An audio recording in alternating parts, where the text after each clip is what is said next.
Today I got the Platinum Trophy for Ape Escape. This game has 17 trophies including the Platinum.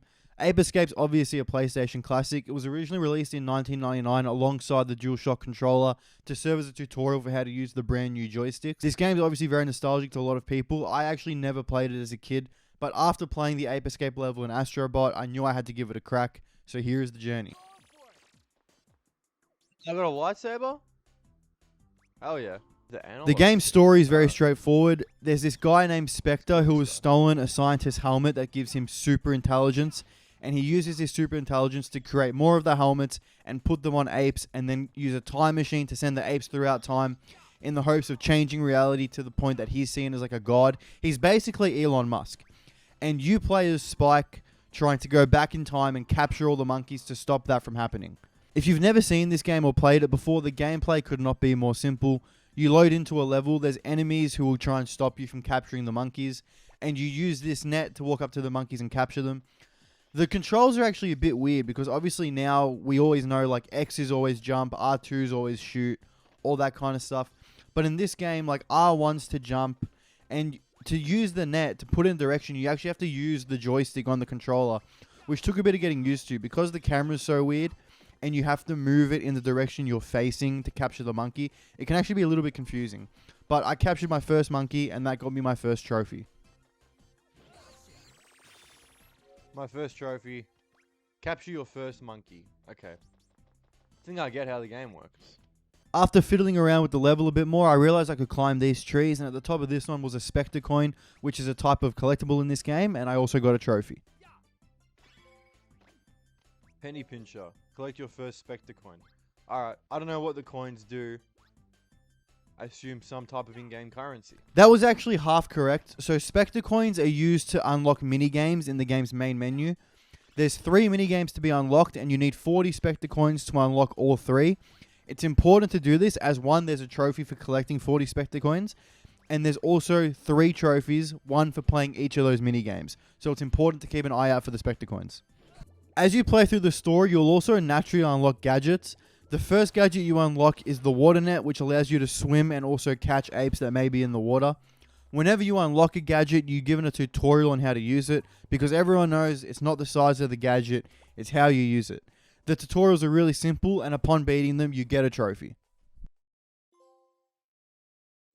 Get wet. Obtain the water net. Okay, that was easy enough. Each level's design is really similar and repetitive, which is where I start to have a problem with the game. Like, capturing monkeys is very simple. Either they're just walking about or sitting down, and you can just use the net on them instantly. Or they're in a vehicle, and you destroy the vehicle, and you can get them. Or there's a little puzzle you have to solve that's obviously very simple. It's a kid's game from 1999. But sometimes you get to fight a T-Rex. And by fight a T-Rex, I mean stand there while it hurts itself, and then the monkey falls off.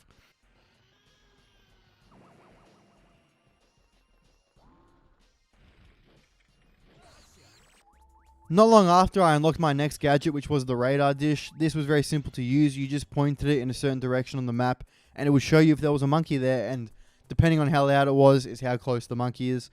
I actually rarely use this in the game because monkeys are very easy to come by. Each level would contain about 10 to 15 monkeys, but you only needed to collect 4 or 5 of them to advance, so I very rarely use the radar dish, but I of course unlocked a trophy for getting it. Looking for. Obtain the monkey radar. Okay. Another big gripe I had with the game is the most difficult parts of it was the vehicle parts. For example, right here, you have to use a rowboat, and it's impossible to control. I had to use it again another point in the game. I never figured out how I'm actually meant to use it. How the f*** do you control this thing?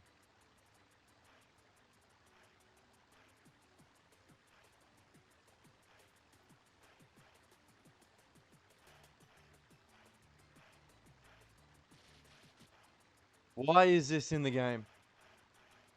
After doing that, I unlocked another gadget, and I had to do the tutorial. The tutorial for all the gadgets that are super easy to use and super straightforward, but the vehicle that can't move doesn't get explained at all. So, loved that. But here I got the slingshot, most useful gadget in the game. I definitely use it the most. Allows you to kill enemies from distance, which is really good. Because the controls are so janky, the melee attacks really suck. But I did the tutorial for this, and I got my next trophy.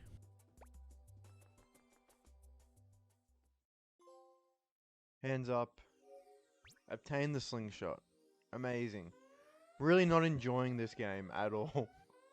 Pretty quickly after that, I got another gadget. This one's the hula hoop. What it does is just allows you to run fast, which was extremely useful because let's not forget, our character is white.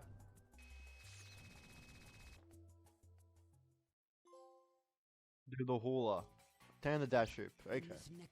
After that, I unlocked another gadget. I'm realizing, like, when I was playing, I was like, wow, not a lot happens in this game. But while editing it, it's like, wow, nothing happens in this game. But I got the Skyfly, which allows you to jump high and jump over long distances.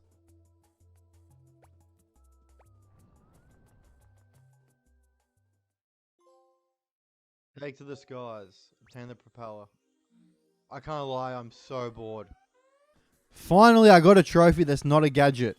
I was about more than halfway through the game here. I reckon I was 60% of the way through the game. And I captured my 50th monkey. Establish catcher. Catcher 50 monkeys. Okay. Okay, I'm making progress. Thank God.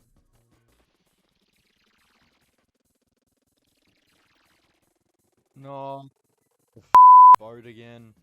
Twice in the game, you get to do these races against Jake. These are actually really difficult, but it's very easy with the use of the rewind feature, like every other game in the Classics catalog. But luckily for winning this by cheesing, I fully cheesed. I don't want to lie to you. I used the rewind multiple times.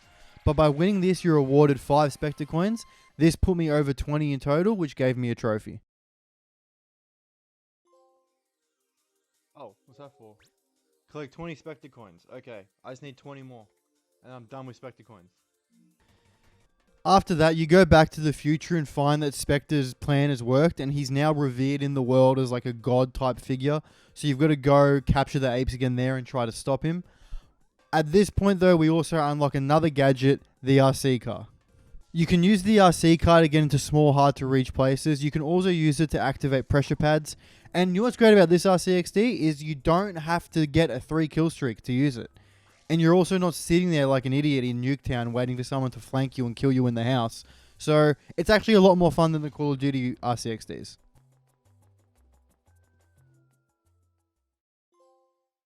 For those hard to reach places, attend the RC car. I'm never going to use it. Something has gone terribly wrong. I got the last ape-related trophy with a few levels left. This was for catching 100 monkeys. It was pretty good to get this now because it meant for the rest of the game I only had to do the bare minimum in terms of catching monkeys, and I could just try my best to get through the level as fast as possible and get all the Spectre coins. Oh, pro catcher. Okay, I don't need to do any more monkeys now. I just need the Spectre coins and the last gadget. At one point towards the end of the story, you get to drive a tank, which should be the most fun thing in the world, in any capacity. Real life, gaming, in a TV show, a book, porn. Driving a tank should be the most fun thing ever, but in this game, the controls are so stupid, it's just not. Another vehicle that's impossible to control.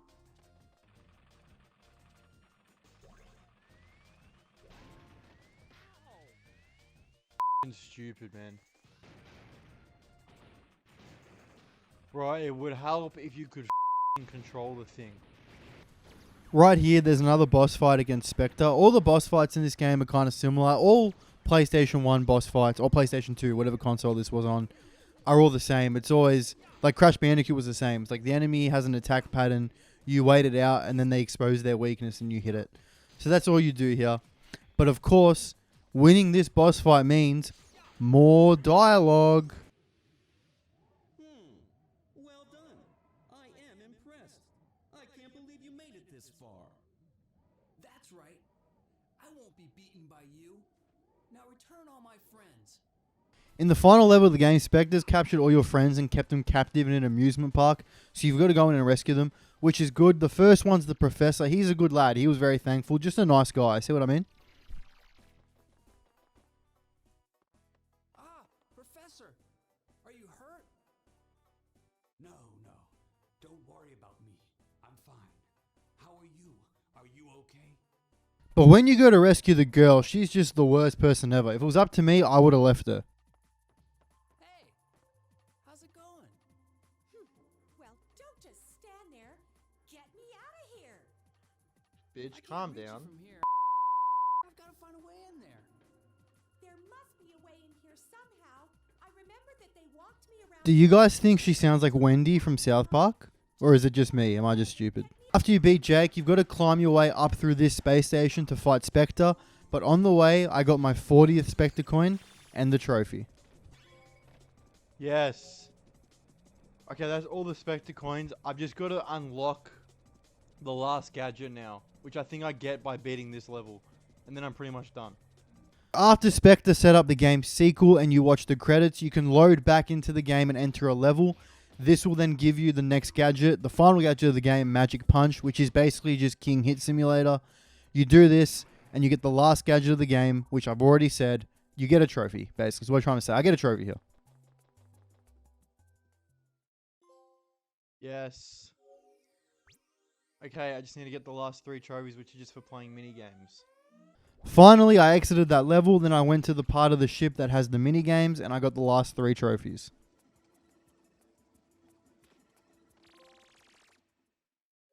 Frosty Monkey.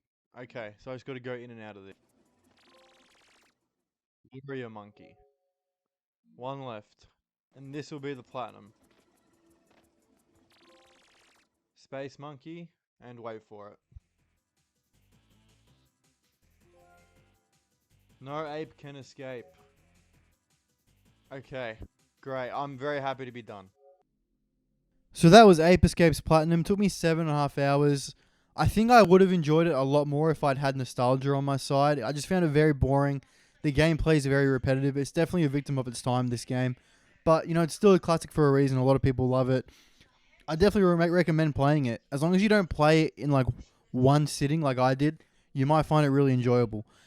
I don't know if the sequels have trophy support, but if they do, I'll probably play it just because I want to see if the voice acting improves. But anyways, that's the video. Thank you for watching. Bye-bye.